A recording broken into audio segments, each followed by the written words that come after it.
नमस्कार दोस्तों, स्वागत है आपका आज की बिग ब्रेकिंग न्यूज अपडेट में, जिसकी शुरुआत सबसे पहली खबर से करेंगे जो कि उत्तर प्रदेश से आ रही है, जिसमें प्रियंका गांधी और ज्योतिरादित्य सिंधिया तय करेंगे यूपी में चुनावी रणनीति और बड़े नेताओं ने डाल दिया है इस वक्त उत्तर प्रदेश में डेरा। और इसी प्रकार की 5 बड़ी खबरों के बारे में आपको बताएंगे, लेकिन उससे पहले अगर आप भी खुल के कांग्रेस पार्टी का समर्थन करते हैं तो आप अभी इस वीडियो को लाइक कीजिए और अब तक चैनल को सब्सक्राइब नहीं किया है तो इस लाल बटन को दबा के इस चैनल को फ्री में सब्सक्राइब करके घंटी बजाइए। रुक करते हैं पहली खबर की तरफ। लखनऊ आने से पहले प्रियंका का संदेश, कहा नई राजनीति की करेंगे शुरुआत। दरअसल दोस्तों, कांग्रेस की राष्ट्रीय महासचिव प्रियंका गांधी वाड्रा ने अपने लखनऊ दौरे से पहले पार्टी को मैसेज भेजा है। उन्होंने कहा कि कल मैं लखनऊ आ रही हूं, मुझे उम्मीद है कि हम मिलकर नई राजनीति की शुरुआत करेंगे जिसके आप गवाह भी बनेंगे। इसमें युवा, महिलाओं और गरीब सब की आवाज सुनी जाएगी। चलो मिलकर एक नए भविष्य और राजनीति की स्थापना करें। प्रियंका कांग्रेस की राष्ट्रीय महासचिव बनने के बाद पहली बार यूपी आ रही हैं। उनके साथ राष्ट्रीय कांग्रेस अध्यक्ष राहुल गांधी और पश्चिमी उत्तर प्रदेश के पार्टी प्रभारी ज्योतिरादित्य सिंधिया भी होंगे। तीनों नेताओं का अमौसी एयरपोर्ट से पीसीसी मुख्यालय तक रोड शो का रूट भी फाइनल कर लिया गया है। उनके आगमन को लेकर यहां व्यापक तैयारियां की जा रही हैं।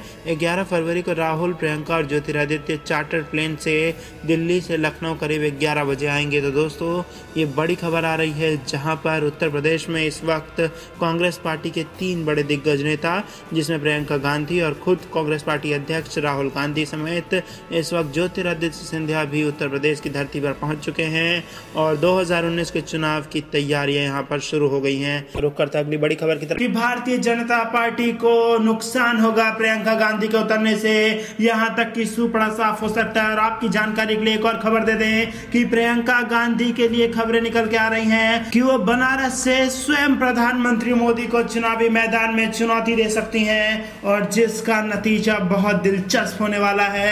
और ये 2019 के लोकसभा चुनाव के नतीजों के बाद ही पता चलेगा। दोस्तों, दिग्गजों की लड़ाई इस वक्त हमें बनारस में देखने को मिल सकती है और सर्वे कहीं ना कहीं ये बताते दिखाई दे रहे हैं, जिसमें 52% लोग मानते हैं कि प्रियंका गांधी के आने से बीजेपी को जबरदस्त नुकसान होने वाला है। रुक करते हैं अगली बड़ी खबर की तरफ। चुनाव से पहले छूट रहे हैं भाजपा के साथी, क्यों कुनबा एक नहीं रख पा रहे हैं मोदी? बड़ा सवाल इस वक्त भारतीय जनता पार्टी पर उठ रहा है। आगामी लोकसभा चुनाव से पहले सियासी माहौल गर्मा गया है। सभी राजनीतिक पार्टी ने अपनी कमर कस ली है।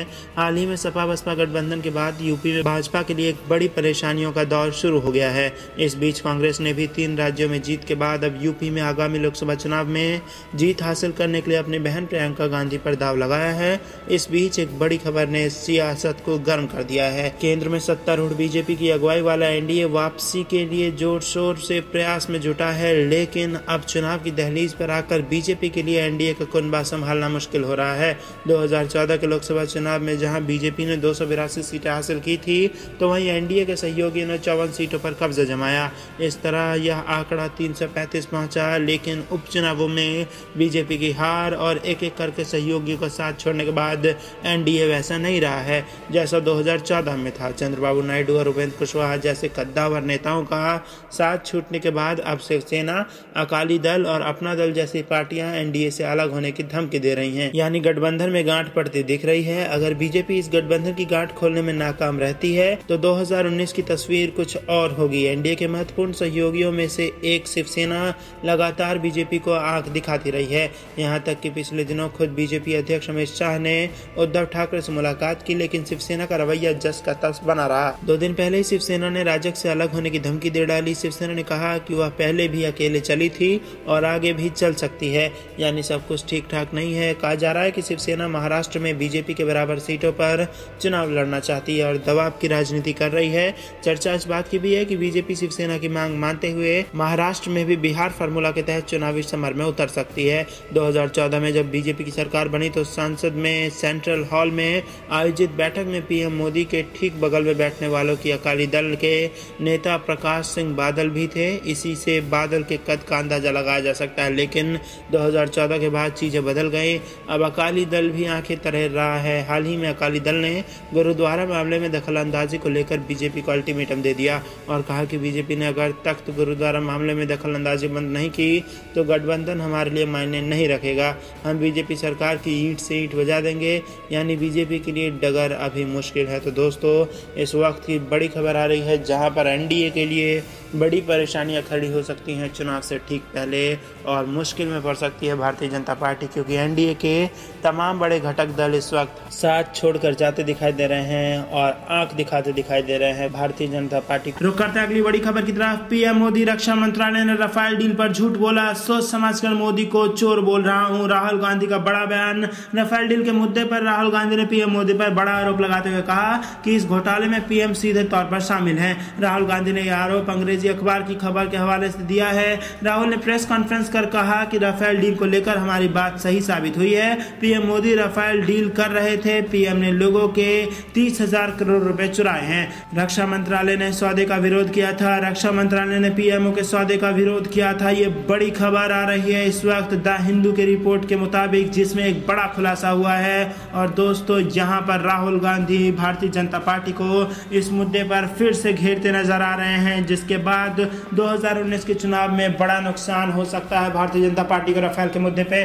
रुक करते हैं अगली बड़ी खबर की तरफ। सुप्रीम कोर्ट से मायावती की झटका, खुद की मूर्ति पर खर्च रकम लौटानी होगी। दरअसल दोस्तों, सुप्रीम कोर्ट ने बहुजन समाज पार्टी की मुखिया मायावती से कहा कि वह लोगों के उन सभी पैसों को वापस करें जिसे कि उन्होंने अपनी और हाथियों की मूर्ति लगाने में खर्च किया है। यह आदेश अदालत ने एक याचिका की सुनवाई करते हुए दिया है, जिसमें उन्हें यह आदेश देने के लिए कहा गया था कि वह आगे से लोगों के पैसों का इस्तेमाल मूर्तियों के निर्माण में न करें। चीफ जस्टिस रंजन गोगोई इस याचिका पर 2 अप्रैल को सुनवाई करेंगे। सुप्रीम कोर्ट में साल 2009 में रविकांत और अन्य लोगों ने याचिका दायर की थी, जिस पर आज सुनवाई करते हुए अदालत ने कहा कि मायावती को मूर्तियों पर खर्च सभी पैसे को सरकारी खजाने में वापस करने होंगे। सुनवाई के दौरान चीफ जस्टिस रंजन गोगोई ने मायावती के वकील से कहा कि अपने मुवक्किल से कह दीजिए कि वह मूर्तियों पर खर्च हुए पैसे को सरकारी खजाने में जमा करवा। तो दोस्तों, इस वक्त बड़ी खबर आ रही है उत्तर प्रदेश से, जहां पर मायावती को अपने मूर्तियों और हाथी पर जो उन्होंने पैसे खर्च किए हैं उन सभी के पैसे सरकारी खजाने में वापस कराने होंगे। रुक करते अगली बड़ी खबर की तरफ। किसानों ने अपने खून से लिखा प्रधानमंत्री मोदी को पत्र और ट्रांसपोर्ट नगर योजना रद्द कराने की मांग कर डाली। दरअसल दोस्तों, मोहन सराय ट्रांसपोर्ट नगर योजना से प्रभावित किसानों ने रविवार को एक बार फिर अपने खून से प्रधानमंत्री नरेंद्र मोदी को पत्र लिखा। किसान कांग्रेस के नेता विनय शंकर राय मुन्ना के अगुवाई में किसानों ने अपने खून से प्रधानमंत्री को पत्र लिखा। इस दौरान विनय शंकर राय ने कहा कि प्रधानमंत्री के संसदीय क्षेत्र के किसान लगातार अपने अधिकार के लिए प्रधानमंत्री से गुहार लगा रहे हैं, लेकिन इसे अनसुना किया जा रहा है। हमें वैधानिक अधिकार अपनी जमीन पर चाहिए। प्रभावित किसानों को सरकारी योजना का लाभ नहीं, अपनी जमीन पर वैधानिक अधिकार चाहिए। कांग्रेस नेता ने कहा कि भूमि अधिग्रहण कानून 2013 के तहत ट्रांसपोर्ट नगर योजना रद्द करके मोहन सराय ट्रांसपोर्ट नगर से प्रभावित 1194 किसानों की जमीन वैधानिक रूप से वापस किया जाए। प्रभावित किसानों को बजट के अनुसार 6,000 रुपये सालाना नहीं चाहिए। राय ने दावा किया कि विरोध प्रदर्शन में जुटे 200 पुरुष एवं 165 महिला किसानों ने अपना अपना खून निकाल करके प्रधानमंत्री को खून से पत्र लिखा है। तो दोस्तों, किसान इस वक्त उत्तर प्रदेश में भारतीय जनता पार्टी से खासा नाराज नजर आ रहा है, जहां पर अपने खून से पत्र लिखा है किसानों ने प्रधानमंत्री को और कहा है कि ट्रांसपोर्ट नगर योजना को रद्द करने की मांग की है इस वक्त किसानों ने प्रधानमंत्री मोदी से। रुक करते हैं अगली बड़ी खबर की तरफ। रोड शो से पहले प्रियंका गांधी बनी दुर्गा और चढ़ गया यूपी का सियासी पारा। दरअसल दोस्तों, कांग्रेस महासचिव प्रियंका गांधी के रोड शो से पहले यूपी की राजधानी लखनऊ में सियासी पारा गर्मा गया है। लखनऊ को होर्डिंगों, पोस्टरों और बैनरों से पटा दिया गया है। आपको बता दें कि इन होर्डिंगों, बैनरों में प्रियंका के स्वागत के लिए बीजेपी पर वार तक किया गया है।